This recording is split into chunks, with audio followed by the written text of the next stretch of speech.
Assalamualaikum warahmatullahi wabarakatuh. Kembali lagi dengan penulisan MMK penulisan karya ilmiah. Kali ini kita akan membahas tentang kerangka ilmiah di pertemuan kelima.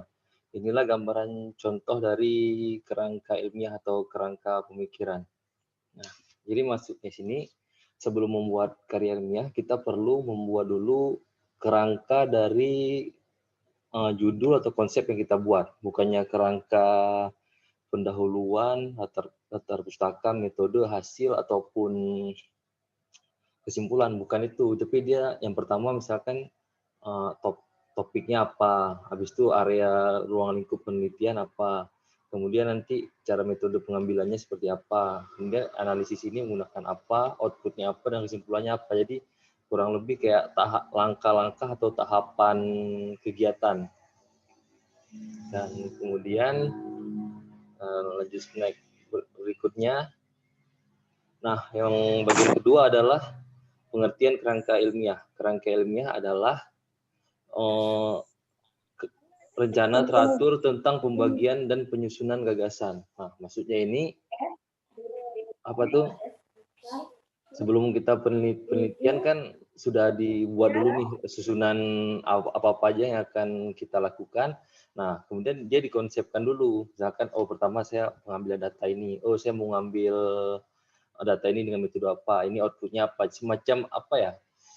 Dia cuman kalau ditulis itu cuma selembar kertas paling ada berapa tahapan, berapa garis besar yang di luar format penulisan. Jadi kalian tuh tahapannya ini dan tahapannya tuh biasanya kalau yang udah difinalkan dia misalkan ya kerangka yang belum final disebut outline, kalau yang sudah yang apa tuh yang udah rapi dan lengkap disebut outline final. Maksudnya itu ini misalkan kalian yang pertama adalah tentang karang misalkan, yang keduanya bagian tahap duanya adalah melakukan survei atau kan mengecek kondisi ekologinya atau apa. Nah, itu kan kerangka yang kalian buat tuh masih banyak lah opsi-opsinya. Itu disebut outline belum final. Tapi kalau sudah didiskusikan pembimbing atau membuat yang sudah fix sendiri, itu yang disebut final. Maksudnya apabila tahap pertama survei, tahap kedua mengambil data apa, itu udah nggak bisa diganti lagi. Itu biasanya tetap seperti itu kalau udah final. Jadi nanti tinggal melanjutkan aja yang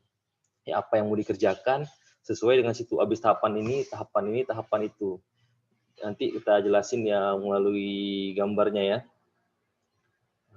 Jadi di sini sebelum membuat kerangka karangan perlu kita susun selangkah agar tujuan awal kita dalam menulis tidak hilang atau melebar tengah jalan. Iya, karena kalau nggak ada, kita nggak punya kerangka ilmiah itu kan dia dipegang sama mahasiswa sama dosen pembimbingnya aja. Kalau di skripsi atau PKL-nya itu lebih ke konsep pengerjaan. Jadi kan nanti pas seminar ataupun apa, nanti dosen-dosen dia ngarahin, oh bagusnya kamu ambil ini, ambil itu, ambil apa kan. Kalau dosen pembimbing kalian nggak punya kerangka karya ilmiah kalian, bisa jadi dia menuruti, oh yaudah tambah ini tambah itu. Sementara itu semakin menyusahkan si peneliti atau orang yang mau PKL tuh karena penambahan itu di luar kerangka atau konsep yang udah dia buat. Nah, bagusnya kan kalau konsepnya udah tepat, kemudian diberikan kepada pembimbing supaya pembimbing juga tahu, nanti begitu penguji atau siapa ngasih apa tuh, ngasih tambahan atau masukan, bisa tidak mesti harus dituruti karena udah di luar jalur konsep penelitian. Nah, kemudian kerangka karangan menguraikan tiap topik atau masalah menjadi beberapa bahasan yang lebih fokus dan teratur. Ya, kalau kita punya kerangka, kita tidak perlu bahas-bahas yang melebar. Kebanyakan kalau orang baru mulai nulis karya ilmiah itu, semua yang dia dapat waktu nyari dapus itu dimasukin terus semua biar tebal. Tapi selain dia nanti pas ditanya nanti nggak menguasai, habis itu juga isi dari karya itu nggak jelas dia kemana. Jadi banyak dalam semua karya dia itu bisa membahas semuanya lah, semuanya ada di karya ilmiah dia. Tapi kalau dia punya kerangka atau punya konsep, karya ilmiah dia seperti yang judulnya tuh, biarpun dia tipis atau dikit, tetap masih tepat lah konteksnya. Kalau kalian mau, intinya kan bisa dibilang kalau kalian mau lebih tahu penonton, kalau mau dapat banyak info, ya kalian baca yang lain lagi, baca apa yang penelitian atau PKL saya cuma sebatas ini ruang lingkupnya. Jadi kita ya tidak mempersulit diri sendiri juga kalau kita punya konsep tuh. Tapi konsep itu seperti saya bilang tadi, dia harus di apa ya, difikskan atau disepakati dengan pembimbing. Jadi kalau kita maunya kayak gini, pembimbing mau nyalain agak susah. Tapi kalau udah satu konsep, siapapun yang mau nambahin sesuatu punya kita bisa ditolak. Oh, mohon maaf, ini di luar konteks penelitian kita, ataupun tidak bisa ditambahkan, akan makan waktu, ataupun datanya nanti akan bias, akan tidak jelas kan. Tapi itu ada sebagian kayak gitu, ada sebagian juga yang ditambahin itu betul-betul emang harus kalian lakukan. Oh, itu bisa, nanti kalian masukkan aja dalam revisi kerangka yang baru.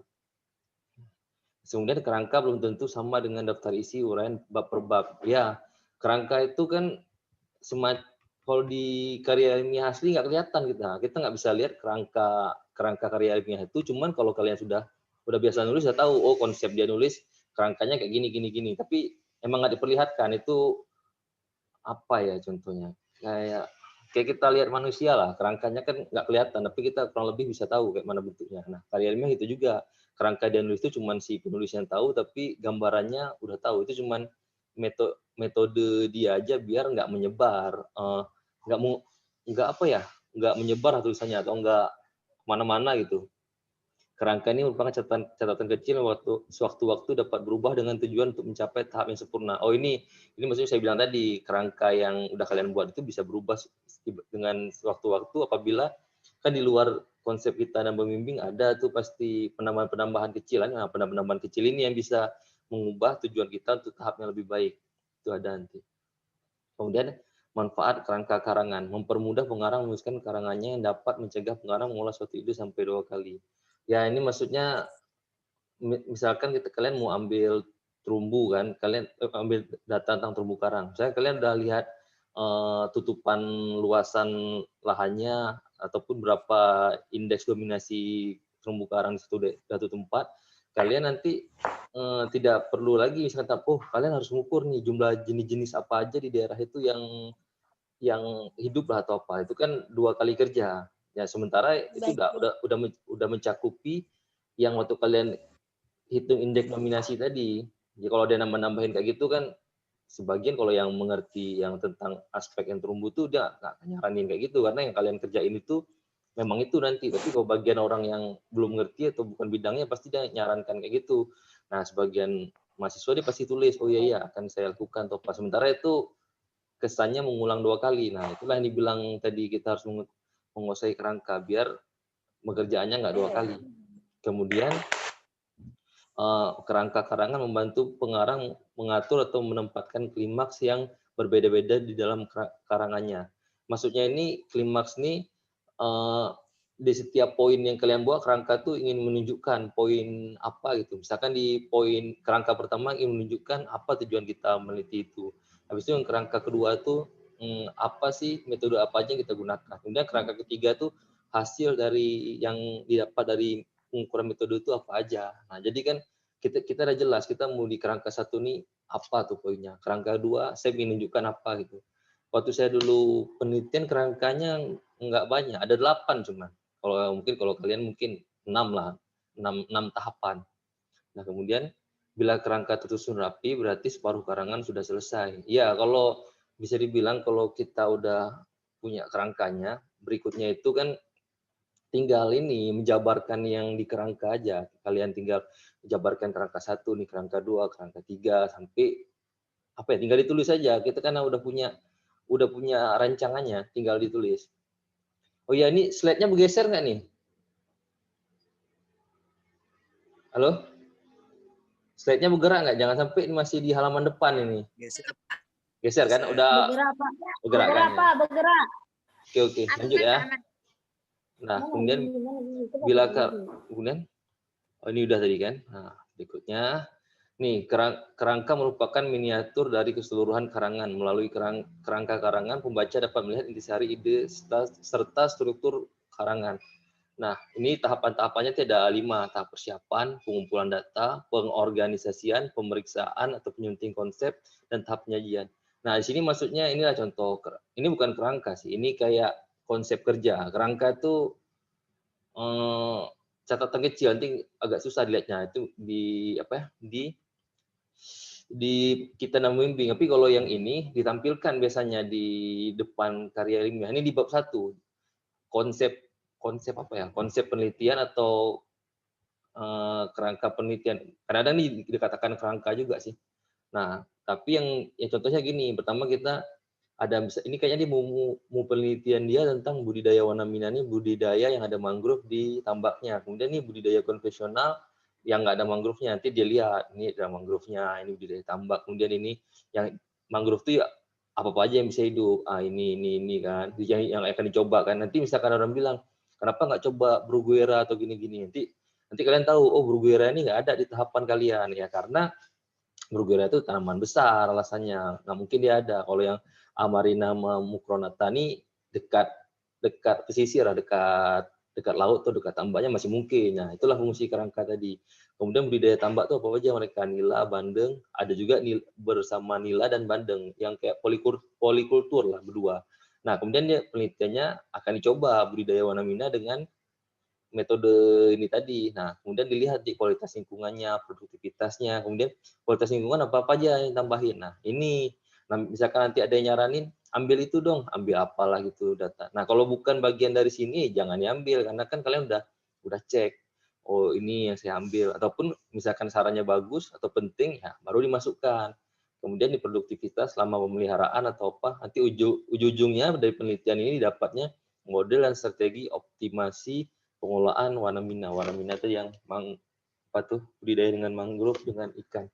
Nah, jadi kan kalau kalian udah punya konsepnya kayak gini, nanti kalau ada yang nambah-nambahin ya jarang sih nambah-nambahin. Kalau ada yang nambah-nambahin diterima, ataupun kalau nambahinnya terlalu di luar dengan ini nggak usah. Kalian udah punya konsep dengan pembimbing, udah disusun rapi.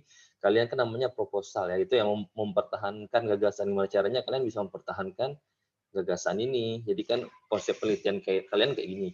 Kalau udah ada konsep kayak gini kan ya tinggal dikerjakan aja. Oh, kita cari tulisannya budidaya Wanamina ini kayak mana, mangrove ini kayak apa aja jenisnya. Kalian tinggal nulis saja karena kerangkanya udah ada. Tapi kalau sempat kerangkanya ini belum ada, ya susah pasti menulisnya karena belum jelas gambaran. Nah, ini yang pertama adalah tahap persiapan.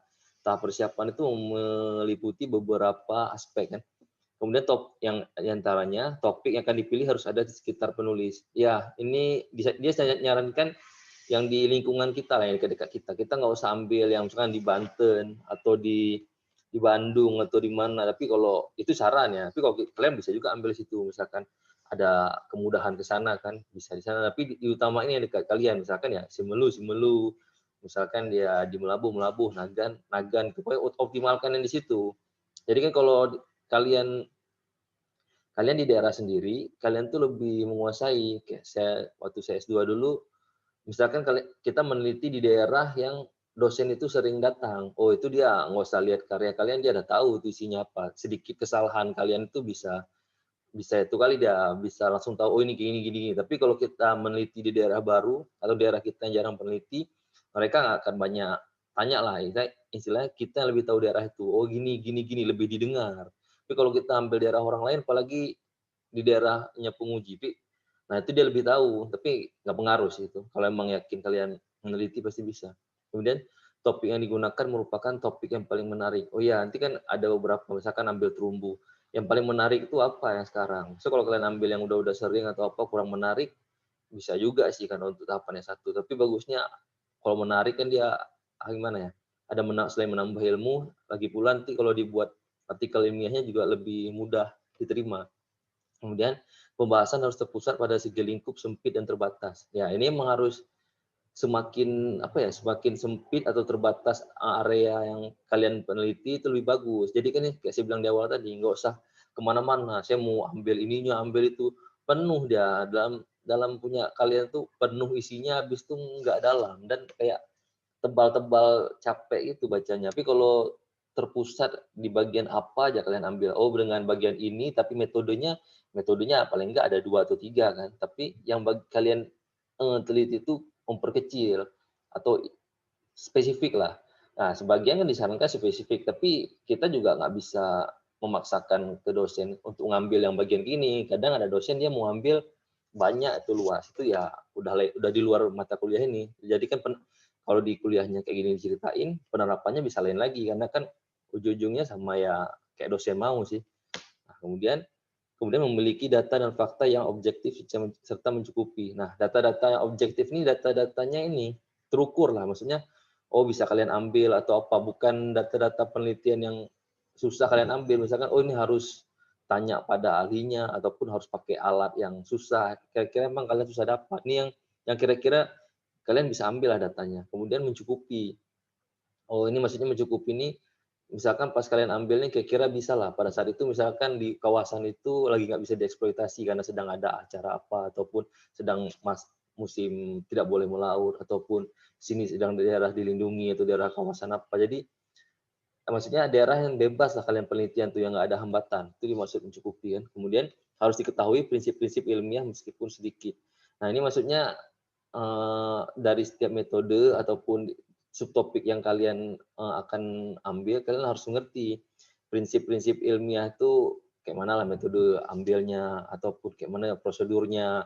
Pokoknya metodenya itu setidaknya kalian harus bisa. Kalaupun kalian membawa teman untuk meneliti, kalian bisa ngarahin mereka, bukannya nanti di sana bertanya-tanya atau bingung ataupun dan yang paling fatal itu salah ambil data. Jadi kan takut kalau udah pulang balik lagi ambil data. Tapi kalau kita udah tahu caranya, pas kita pergi sekali ambil langsung betul.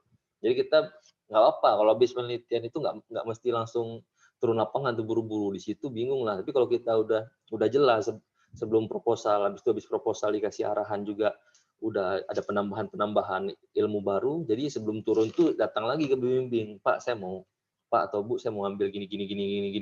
Nanti udah oke sama dia, udah jelas apa mau ambil, baru kalian ambil datanya. Kalau udah terambil gitu, itu pasti itu yang dinamakan prinsip ini, Mas. Itu pasti betul karena udah keputusan bersama.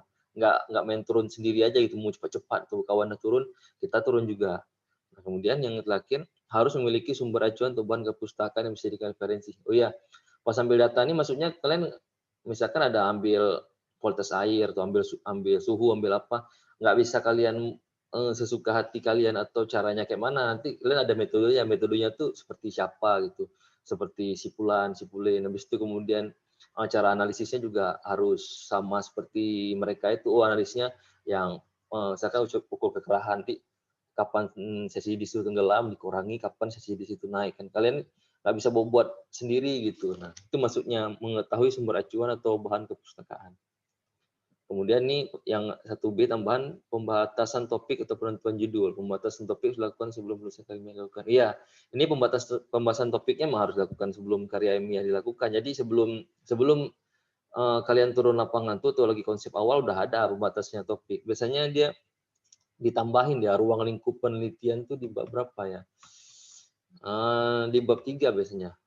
Jadi dibatasi bab 1 ke bab 3. Penelitian ini hanya mencakup ini. Jadi di luar itu enggak. Kemudian penentuan judul dapat dilakukan sebelum penulisan karya ilmiah selesai atau penulisan karya ilmiah tersebut. Nah, maksudnya di sini kan judul itu dia bisa berubah-ubah karena judul itu dia nggak mesti di awal. Di awal emang kalau dibuat judul ya judul untuk syarat aja. Tapi kalau yang nanti setelah penelitian biasanya ada perubahan tuh.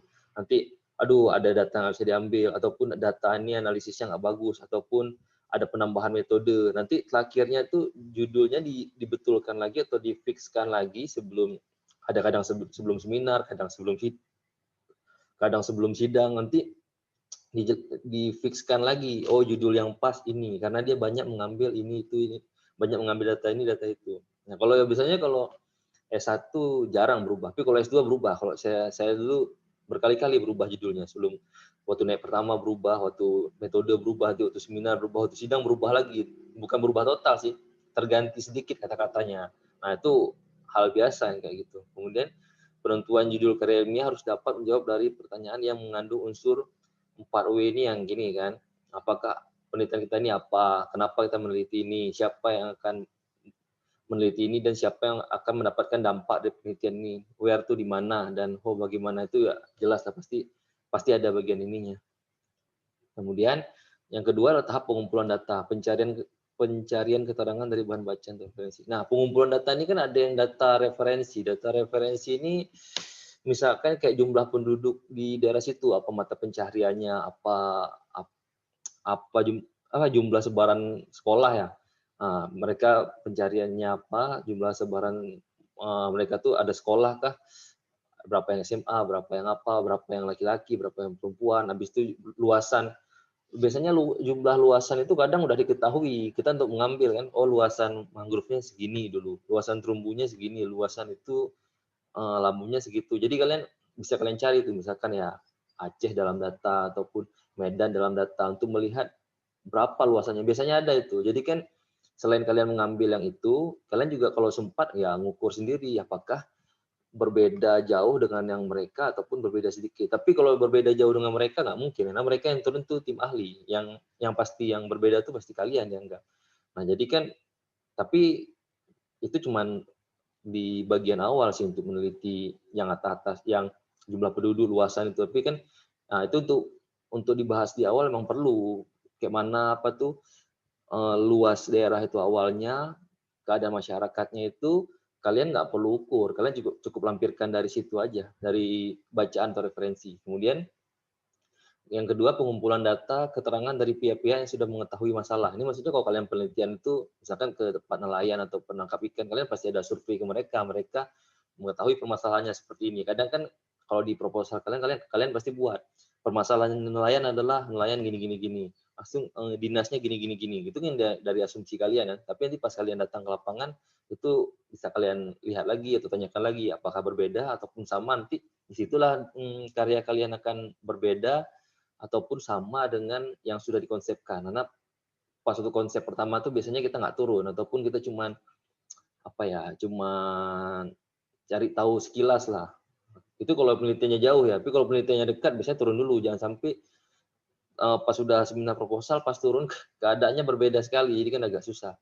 Kemudian pengamatan langsung observasi. Nah, penelitian ini pasti ada yang pengamatan langsung dari kitanya, kita mengamati langsung observasi atau melihat oh ini kayak mana nih yang diteliti. Nah, kita catat sendiri ataupun kita juga mengamati oh sebenarnya kayak gini. Kadang biasanya tuh kalau emang dia dosen tuh kadang apa ya waktu dia lihat ada misalkan mahasiswa kasih tahu lah sesuatu yang kira-kira orang nggak tahu di penelitian itu. Itulah tanda-tanda dia emang turun atau fokus penelitiannya. Tapi kalau dia cuman nyeritain apa yang udah ada atau udah tahu, oh dia mungkin ya penelitian gitu aja, nggak sampai mendetil lah, dia cuman ya datang aja, ambil ini, ambil apa. Tapi kalau dia bisa tahu ada hal yang membawa 1-2 hal yang baru aja dari penelitiannya, itu udah bagus tuh sebenarnya.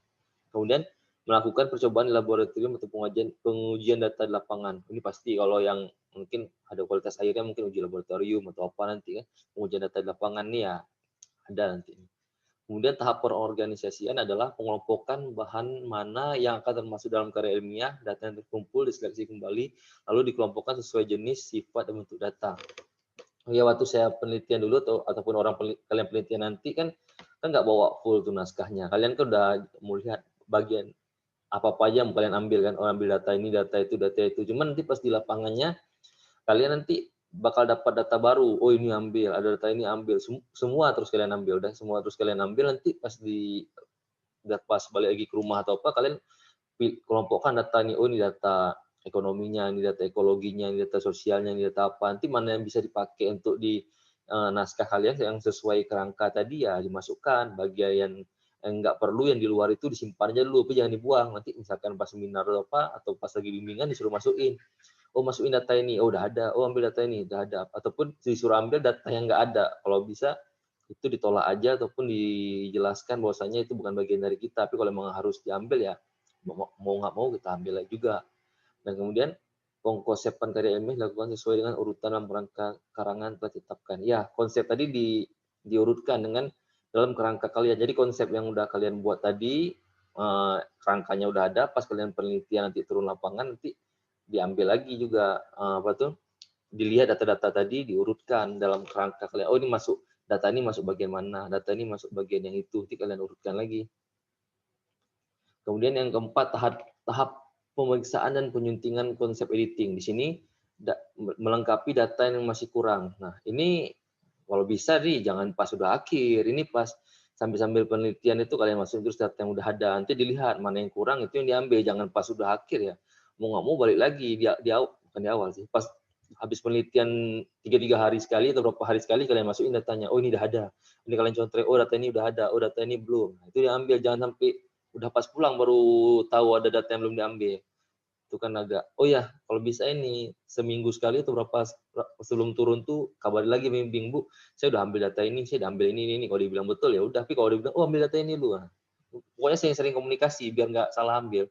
Kemudian membuang dan mengedit data yang dirasa tidak relevan. Ini maksudnya jangan dibuang total ya, disimpan di mana gitu, jangan dibuang. Kadang nanti perlu tuh data itu, kadang suruh tambahin kan. Kemudian mengedit setiap kata-kata dalam karya ilmiah untuk menghindari penyajian bahan-bahan cara berulang-ulang. Ah ini dia apa ya, saya sering lihat nih apa tuh, saya juga sih waktu mahasiswa, dia udah dibahas di bab 2 dibahas lagi di bab 4 di bab 5 dibahas lagi, emang unggulan penelitian dia di bagian itu, cuman ya jangan dibahas terusan. Kalau kalian udah bahas di bab 4 ya jangan lagi di bab 2, ataupun udah di bab 2 udah jelasin, di bab 4 jangan jelasin lagi.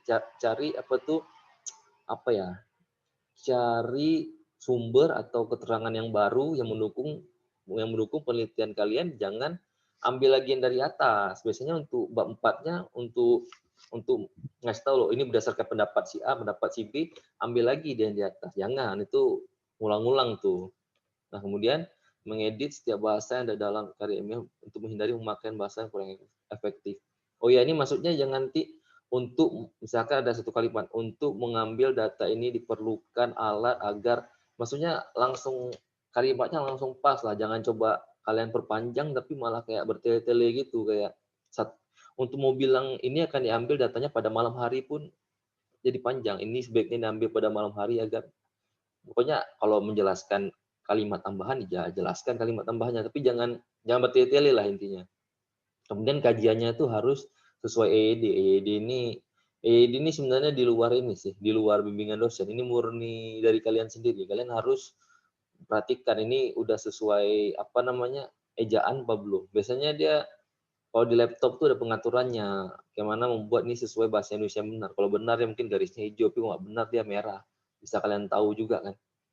Nah, kemudian yang terakhir adalah tahap penyajian. Teknik penyajian karya ilmiah harus sesuai dengan memperhatikan segi kerapian dan kebersihan. Nah, ya maksudnya kebersihan itu apa ya? Ya mungkin kalau di komputer pasti bersih kan. Maksudnya jangan rapi lah, lebih ke rapi. Kalau bersih pasti bersih. Kemudian tata letak layout ini kan biasanya orang susah tuh buat daftar isi. Saya dulu satu daftar isi susah juga, yang garis titiknya tuh entah kemana-mana. Jadi kalian bisa kalian pelajari dulu di mana, kayak di YouTube di mana, kayak mana cara buat daftar isi yang bagus, kayak mana layoutnya, ataupun kemudian menggunakan standar yang berlaku dalam penulisan karya ilmiah. Ini contohnya saya gambar, yang ada di gambar ini kan ini untuk ukuran kertas. Kadang nanti kalian buat kertasnya letter, nanti pas dikirim ke pembimbing atau ke mana kawan nggak cocok, sementara yang dipakai A4, nanti rusak-rusak lagi.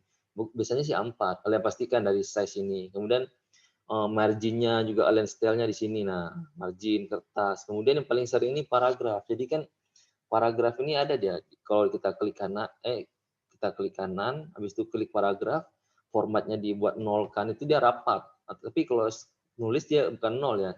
Nol dulu atas bawahnya, baru nanti spasinya 1,5 itu baru pas. Oh enggak, nanti ada yang melebar gitu spasinya, jadi kayak nggak rapi. Nah itu hal-hal kayak gini memang kalau bagi yang masih belum terbiasa agak susah, tapi kalau udah terbiasa nanti udah mudah dia. Ya sekian aja dulu. Oh ini kalau ada yang mau ditanyakan silahkan ya. Terus sambil nunggu tanya saya absen aja dulu. Absen. Oh absen. Anita ada? Ada. Anita ada ya. Faizil ada? Faizil Irawan? Faizil Irawan? Belum ada ya. Marhaban ada? Marhaban? Nah, ada ya? Ada. Nuramisa ada? Ada, Pak. Ada. Nuramisa. Saya Radius? Ada, Pak. Mana nih Said? Tidur lagi, Pak. Woi Said, parah. Apa penting ada login ya? Husnul ada Husnul. Husnul? Masih mirip. Husnul ya, oke. Putri. Putri Siapa? ada tadi saya lihat. Putri ada sempat lihat. Siju ada. Yuni ada juga. Udah dong, Pak. Nur Karia mana? Ada. Ada kan? Ilham ada aja tadi ya. Ilham. Faziliadi. Ini kayak antara ada nggak ada tadi. Faziliadi ada? Ada. Ada kan? Ada, Pak, ada. Ada. Oke. Si Habil ada? Habil Maulana? Nggak ada, Pak. Nah, ada. Oke. Oh iya, ini saya kan ada buat tugas tuh. Udah tahu cara kerjanya kan? Belum, Pak. Itu Video kan, Pak? ya, jadi kayak gini, kayak kalian mau ibaratnya ngajar lah, cuman ya sesama kelompok kalian. Jadi dalam Zoom nanti ada misalkan ada 4 orang atau 5 orang ya, kalian jelasin lah satu orang 3 menit. Paling yang pertama tadi kayak intro dulu kan. Assalamualaikum, kami dari kelompok apa gini, nanti anggota saya nih si siapa, jelaskan masing-masing 3 menit, penutupan udah beres. Oh, enggak ada, Pak. Nanti kirim saya, udah saya di YouTube nanti baru kalian suruh ini junior untuk komen, juga junior ya, senior atau junior atau online tuh komen. Nanti abis dia komen pertanyaan baru kalian jawab. Nah beres tuh. Kira-kira bisa kan dibuat? Kalian bisa pakai Zoom-nya kan? Bisa, Pak. Bisa. Oh pakai Zoom bisa. Jadi kan ya tinggal kalian cari bahannya dikit. Itu pun bahannya nggak susah. Bahan mata kuliah di sini juga. Oh iya nih ada yang tanyain. Apa? Gimana? Judulnya Judulnya udah ada. Udah ada tuh di PPT saya kirim di videonya ada tuh. Kalau kalian lihat videonya ada tuh. di YouTube. Udah saya jelasin Pak, jadi kan. kapan, Pak? Apa? Kumpulnya kapan? Sebelum UTS lah, sebelum UTS tuh videonya aja. Kalau yang komen-komen tuh nanti habis UTS. Oke. Ada lagi tanyain? Ada lagi nggak yang tanyain? Ya, Pak. Nggak, udah dulu ya. Ini saya panggil sekali lagi ya sebelum saya tutup kan. Faizil Irawan masuk belum? Ada ya? Ada. Ada. Marhaban, udah gabung belum? Ada. Iya, juga ada. Ada. Habil juga belum gabung ya? Oke. Kalau nggak ada yang tanyain, saya tutup. Tapi kalau ada yang tanyain, saya tunggu nih. Ada yang tanyain nggak?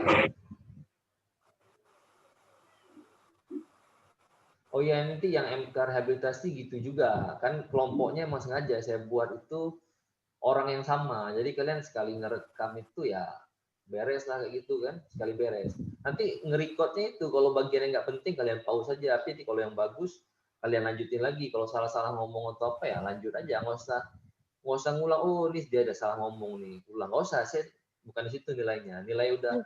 Kalau salah ngomong sekali 2 kali itu ya wajar lah. Saya pun ada salah ngomong kan. Nanti kan dari dilihat kayak mana kalian jawab pertanyaan atau apa juga bisa. Nggak masalah tuh. Penting ada kirim atau apa. Pasti udah. Ada lagi nggak tanya ini?